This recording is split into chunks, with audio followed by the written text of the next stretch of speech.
कैसे हो? Welcome back to that so easy. आज का टॉपिक है ग्लाइकोलाइसिस। क्या आपको ग्लाइकोलाइसिस हार्ड लगता है? वेल, आप दैट सो इजी पर आए हैं तो ये कंसेप्ट भी मक्खन की तरह क्लियर हो जाएंगे। Let's get started guys.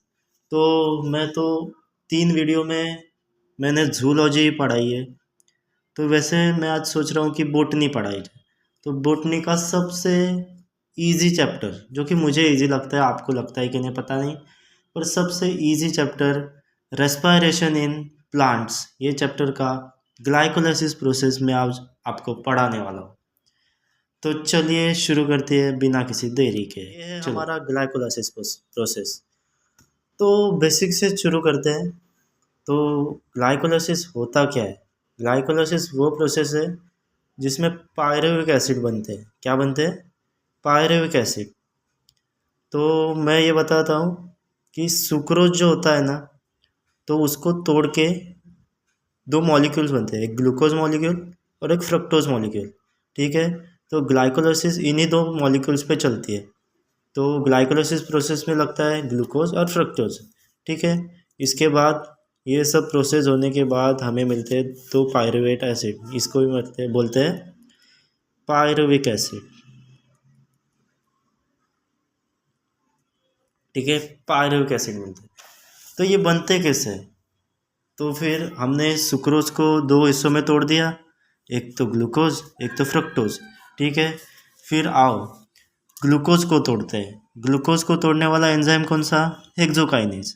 ठीक है। कौन सा? हेक्सोकाइनेज। इसमें एक खर्चा होगा जो कि एक एटीपी यूटिलाइज होगा। तो एटीपी कन्वर्ट होगा एडीपी में, और फिर ये सब प्रोसेस होने के बाद ग्लूकोज कन्वर्ट होगा ग्लूकोज 6 फॉस्फेट में। अब ऐसे ही देखो, फ्रक्टोज का भी सेम ही है। इसमें भी एक्सोकाइनेज यूज़ होगा। इसमें भी एटीपी और एटीपी एडीपी में कन्वर्ट होगा और फ्रक्टोज 6 फॉस्फेट में बदल जाएगा। ठीक है। अब आएगा फ्रक्टोज 6 फॉस्फेट। तो ये कन्वर्ट होगा फ्रक्टोज 1,6 बिसफॉस्फेट में, और इस प्रोसेस को करने के लिए हम एक और एटीपी खर्चा करेंगे।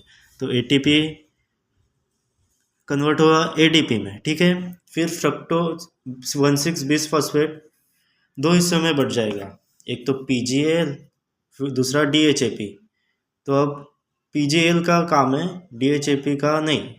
तो इनको कन्वर्ट करेगा एल्डोलेज एंजाइम। ठीक है। एंजाइम के नाम याद रखो, क्वेश्चन बनता है। ठीक है। फिर अब आएंगे पीजीएल। अब यहाँ से बहुत ही इम्पोर्टेंट टॉपिक है, तो याद से ध्यान से देखना अब क्या क्या कर रहा हूँ मैं।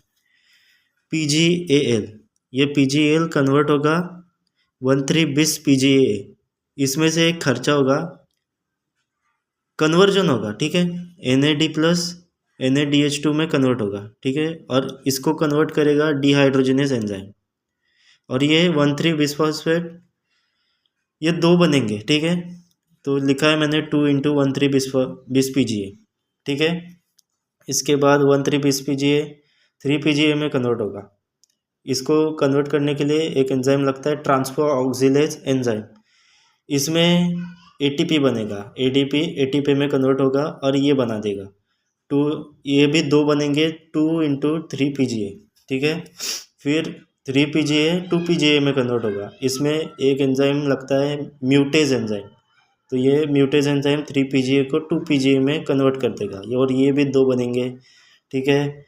फिर 2 पीजीए पीईपी में कन्वर्ट होगा, फॉस्फो इथेनॉल पायरुवेट। ठीक है। ये इसका नाम है पीईपी। तो ये भी दो बनेंगे, एनोलेज एंजाइम। फिर आएगा, फिर पीईपी कन्वर्ट होगा लास्ट में पायरुविक एसिड में। ठीक है। जो कि दो बनेंगे, 3 कार्बन के 2 पायरुविक एसिड बनेंगे। ठीक है। और इसमें भी एक कन्वर्जन होगा, एडीपी एटीपी में कन्वर्ट हो गया। ठीक है। अगर किसी ने पूछा आपको कि ग्लाइकोलाइसिस प्रोसेस में कितने एटीपी यूटिलाइज हुए और कितने एटीपी बने, तो आपका आंसर होगा 2 एटीपी बने और 2 एटीपी यूटिलाइज हुए। ठीक है। और कितने NADH2 बने, तो बोलना एक। ठीक है। एक NADH2 बना। तो देख लीजिए ग्लाइकोलाइसिस प्रोसेस, ग्लूकोज, फिर ग्लूकोज 6 फॉस्फेट, ऐसे ही फ्रक्टोज 6 फॉस्फेट, उसके बाद फ्रक्टोज 6 फॉस्फेट फ्रक्टोज 1,6 बिसफॉस्फेट में कन्वर्ट होगा। इसमें एक एटीपी यूटिलाइज होगा, एटीपी एडीपी में कन्वर्ट होगा। फिर फ्रक्टोज 1,6 बिसफॉस्फेट दो हिस्सों में बट जाएगा, पीजीएएल और डीएचएपी। फिर पीजीएएल 1,3 बिस पीजीए में कन्वर्ट होगा, फिर 3 पीजीए में कन्वर्ट होगा, 3 पीजीए 2 पीजीए में कन्वर्ट होगा, 2 पीजीए पीपी में कन्वर्ट होगा और पीपी पायरुविक एसिड में कन्वर्ट होगा। ठीक है, ऐसे ही बनते हैं हमारे, ये है ग्लाइकोलाइसिस प्रोसेस। तो वीडियो अच्छा लगे तो शेयर कीजिए, लाइक कीजिए, सब्सक्राइब कीजिए। और अगले वीडियो में मैं इसी दो पायरुविक एसिड को लेकर क्रेब साइकिल चलाने वाला हूँ। तो क्रेब साइकिल के लिए ज़्यादा से ज़्यादा लाइक ठोकिए, ठीक है।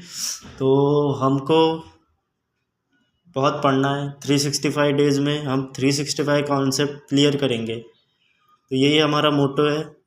तो थैंक यू गाइस।